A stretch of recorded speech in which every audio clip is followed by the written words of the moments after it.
चारों तरफ रंगे बिरंगी लाइटें चमक रही थी। शेखावत भवन पूरी तरह से सजा हुआ किसी नई नवेली दुल्हन की तरह लग रहा था। चारों तरफ बस उजाला ही उजाला फैला था, हर तरफ प्रकाश ही प्रकाश था। लेकिन आज अर्शिया का अंदर घाना अंधेरा था। उसे कुछ समझ नहीं आ रहा था कि क्या करे, कैसे सब कुछ ठीक करे। इसी कसमस में डूबी थी। इस वक्त वह छत पर रेलिंग से टिक कर चांद को एकटक देखे जा रही थी। अर्शिया जब भी उदास होती थी तो वो टेरिस पर खड़े होकर घंटों चांद को देखती थी। सुकून सा महसूस होता था उसे ऐसा करने में, और आज भी सुकून की तलाश में ही वह चांद को देखती जा रही थी। लेकिन आज सुकून की जगह बिताते बिताते वक्त के साथ उसे सब कुछ खत्म होता महसूस हो रहा था। जैसे अंदर ही अंदर कुछ टूट सा रहा था बीतते वक्त के साथ। अर्शिया एक साधारण सी लड़की जिसके छोटे छोटे ख्वाब थे और उन्हें पूरी करने की चाह थी। एक मिडिल क्लास की फैमिली से ताल्लुक़ रखती थी। वह 3 बहन और उसके साथ माता पिता के अलावा कोई नहीं था। वह अब जॉब करके अपने पिता को सहारा बनना चाहती थी और उन्हें महसूस कराना चाहती थी कि अब वह भी ज़िंदगी के संघर्ष में उनके साथ खड़ी रहना लायक हो गई है। लेकिन बस एक गलती ने उसका सब कुछ छीन लिया था। सारे सपने बहुत दूर दिख रहे थे। सब कुछ रेत की तरह मिट्टी से सरकता जा रहा था।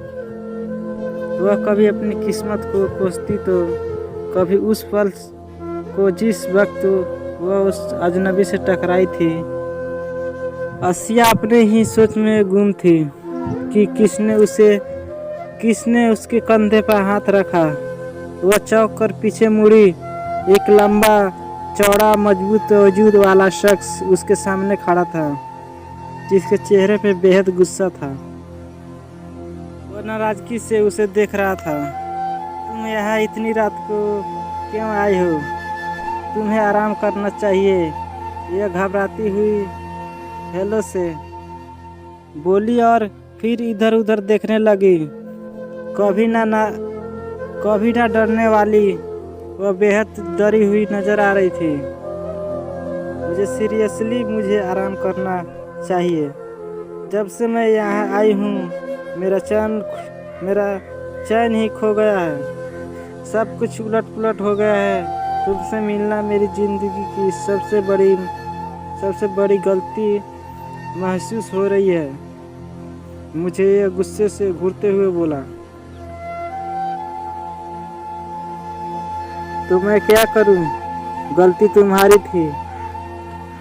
वह उस शख्स की बात सुनकर खिंचते हुए बोली। उसकी भी तो जिंदगी उलझ गई उसी से मिलने के बाद।